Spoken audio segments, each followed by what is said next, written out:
ពុ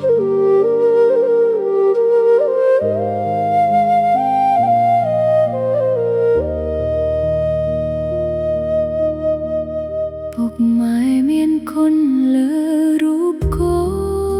នលោកជាក្បូនជូនកូនដល់ត្រើយគុណលោកធំជាងគេរីហើយកូនប្រុសស្រីអើយចូលចងចាំពេលវេលាលោករស់នៅសូមកូនពៅមើលថែរក្សាពេលវេលាពុកម៉ែនៅខ្លីណាស់ណាសូមកុំភ្លេចថាលោកជាព្រះរស់